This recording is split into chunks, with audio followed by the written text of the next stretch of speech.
He died of unknown causes at 18, and everyone, particularly the Guild, St. Hilaire's psycho-elitist town council, wanted to know why.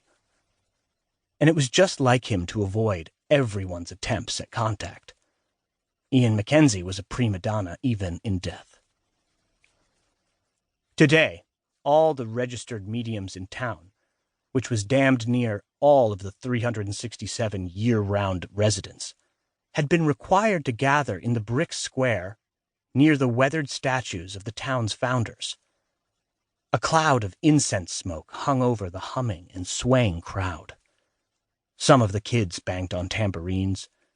A group of healers focused on an empty chair in the middle of the square, hoping to convince Ian's spirit that his return to this plane wouldn't be a painful one. I lurked in the back, as far from the spectacle as I could park myself and still be considered present, trying not to be annoyed that my best friend, Russ Griffin, was taking it all a little too seriously. Russ was wearing the long black coat he'd barely taken off since he bought it over a year ago, arms uncharacteristically relaxed at his sides, breathing in synchronization with the other mediums. "Ian," he whispered, loud enough for me to hear, reverentially enough to set my teeth on edge. "Are you seriously playing along with this?" I hissed back. Russ's eyelids fluttered open as he readjusted his focus. He licked his lips and rubbed the owl-winged tattoo on his wrist. The ink was so white it was almost invisible if you didn't know it was there. "Well, I thought, he said, and looked away. Unfortunately, I did know. And what I knew was this.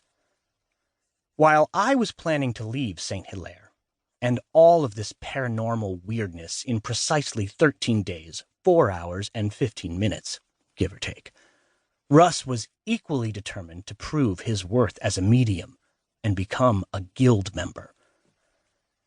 It used to be easy for Russ and me to avoid even talking about the guild, but now that our senior year at St. Hilaire High loomed, and along with it, the expectation that we'd join the guild's youth corps along with every other senior, the tension was tearing a fissure in our friendship. I looked at the clouds, giving myself a minute to embrace the anger I always felt when thinking about the organization that ran our town. My rage settled into a burning in my stomach that sought a focal point. When I couldn't stand it anymore, I forced myself to try to relax by fingering piano scales on the legs of my too-hot suit pants, speeding up and slowing down, hoping to lose myself in the notes. It might have worked had my phone not started to ring. Once, twice, 3 times, each louder than the one before. The chanting around me stopped, as hundreds of pairs of eyes turned to stare at the person who had ruined their chance to summon Ian's ghost by forgetting to silence their phone. I stared at the ground while I reached into my pocket.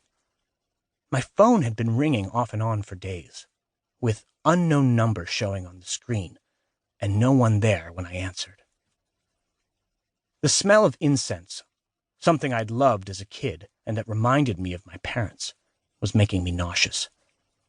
In truth, everything in my stupid town was making me sick.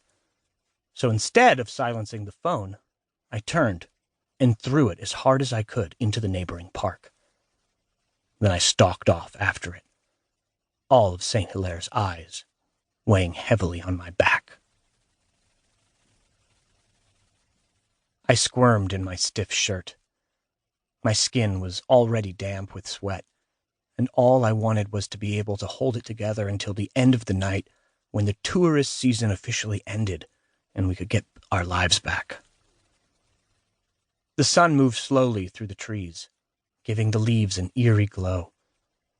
It was hard to know if anyone from town would come to the park after me to make sure I was okay.